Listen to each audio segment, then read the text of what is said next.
Institución de la religión cristiana, capítulo 2. ¿En qué consiste conocer a Dios y cuál es la finalidad de este conocimiento? 1.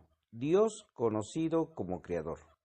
Yo pues entiendo por conocimiento de Dios no solo saber que hay algún Dios, sino también comprender lo que acerca de Él nos conviene saber, lo que es útil para su gloria y en suma lo que es necesario. Porque hablando con propiedad no podemos decir que Dios es conocido cuando no hay ninguna religión ni piedad alguna.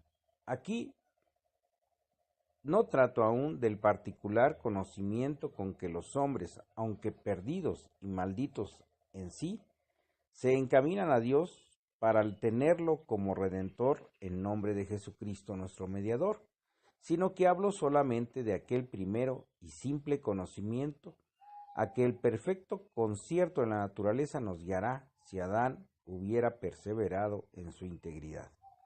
Porque aunque ninguno en esta ruina y desolación del linaje humano sienta jamás que Dios es su Padre o Salvador, de alguna manera propicio, hasta que Cristo hecho mediador para pacificarlo se ofrezca a nosotros.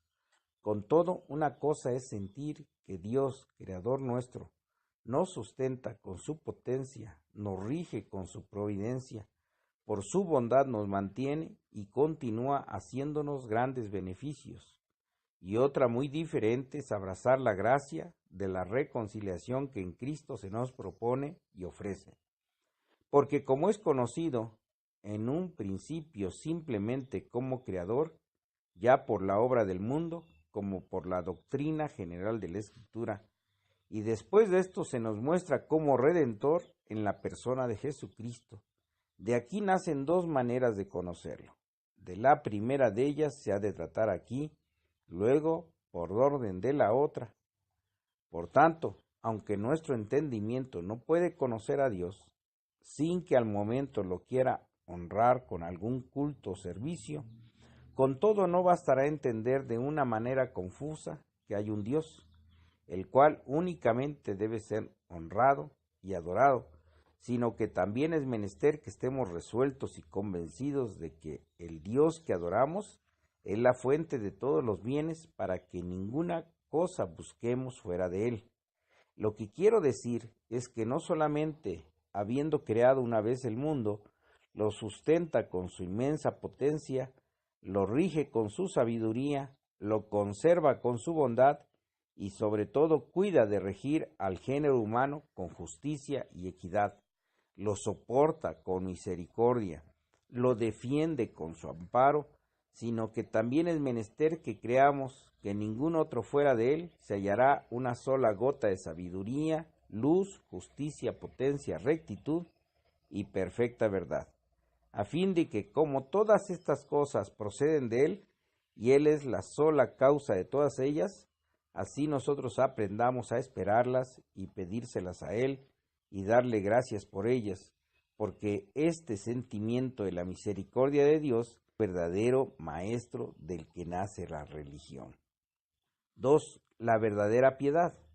Llamo piedad a una reverencia unida al amor de Dios, que el conocimiento de Dios produce, porque mientras que los hombres no tengan impreso en el corazón que deben a Dios todo cuanto son, que son alimentados con el cuidado paternal que de ellos tiene, que Él es el autor de todos los bienes, de suerte que ninguna cosa se debe buscar fuera de Él, nunca jamás de corazón y con deseo de servirle se someterán a Él, y más aún si no colocan en Él toda su felicidad, nunca de veras y con todo el corazón se acercarán a Él.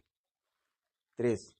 No basta conocer que hay un Dios, sino que quién es Dios y lo que es para nosotros.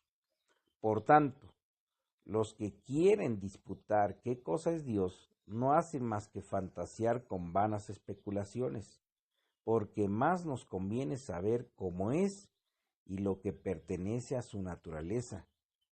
Porque, ¿qué aprovecha confesar como Epicuro que hay un Dios que, dejando a un lado el cuidado del mundo, vive en el ocio y el placer, ¿Y de qué sirve conocer a un Dios con el que no tuvimos que ver? Más bien el conocimiento que de Él tenemos nos debe primeramente instruir en su temor y reverencia, y después nos debe enseñar y encaminar a obtener de Él todos los bienes y darle las gracias por ello. Porque ¿cómo podremos pensar en Dios sin que al mismo tiempo pensemos que, pues, somos hechura de sus manos, por derecho natural y de creación, estamos sometidos a su imperio? Que le debemos nuestra vida, que todo cuanto emprendamos o hacemos lo debemos referir a Él. Puesto que esto es así, síguese como cosa cierta que nuestra vida está miserablemente corrompida si no la ordenamos a su servicio, puesto que su voluntad debe servirnos de regla y ley de vida. Por otra parte, es imposible ver claramente a Dios sin que lo reconozcamos como fuente y manantial de todos los bienes. Con esto nos moveríamos a acercarnos a Él y a ponernos toda nuestra confianza en Él. Si nuestra malicia natural no apartase nuestro entendimiento de investigar lo que es bueno, porque en primer lugar, un alma temerosa de Dios no se imagina un tal Dios, sino que pone sus ojos solamente en aquel que es único y verdadero Dios. Después no se lo figura cual se le antoja, sino que se contenta con tenerlo como Él se le ha manifestado, y con grandísima diligencia se guarda de salir temerariamente de la voluntad de Dios, vagando de un lado para el otro. 4. Del conocimiento de Dios como soberano fluyen la confianza cierta en Él, la obediencia. Habiendo de esta manera conocido a Dios como el alma entiende que Él lo gobierna todo, confían en estar bajo su amparo y protección. Y si del todo se pone bajo su guarda por entender que el autor de todo bien, si alguna cosa le aflige, si alguna cosa le falta, al momento se acoge a Él esperando que la ampare. Y porque se ha persuadido de que Él es bueno y misericordioso, con plena confianza reposa en Él, y no duda que en su clemencia siempre hay remedio preparado para todas sus aflicciones y necesidades, porque lo reconoce por Señor y Padre. Concluye que es muy justo tenerlo por Señor absoluto de todas las cosas, darle la reverencia que se debe a su majestad, procurar que su gloria se extienda y obedecer sus mandamientos, porque ve que es juez justo y que está armado de severidad para castigar a los malhechores, siempre tiene delante de los ojos su tribunal, y por el temor que tiene de él se detiene y se domina para no provocar su ira. Con todo, no se atemoriza de su juicio, de tal suerte que quiera apartarse de él, aunque pudiera, sino más bien lo tiene como juez de los malos, como bienhechor de los buenos, puesto que entiende que tanto pertenece a la gloria de Dios dar a los impíos y perversos el castigo que merecen, como a los justos el premio de la vida eterna. Además de esto, no deja de pecar por temor al castigo, sino porque ama y reverencia a Dios como a Padre. Lo considera y le honra como a Señor, aunque no hubiese infierno. Sin embargo, tiene gran horror ofenderle. Ved, pues, lo que es la auténtica y verdadera religión, a saber, fe unida a un verdadero temor de Dios, y de manera que el temor lleve consigo una voluntaria reverencia y un servicio tal cual le conviene, y el mismo Dios lo ha mandado en su ley.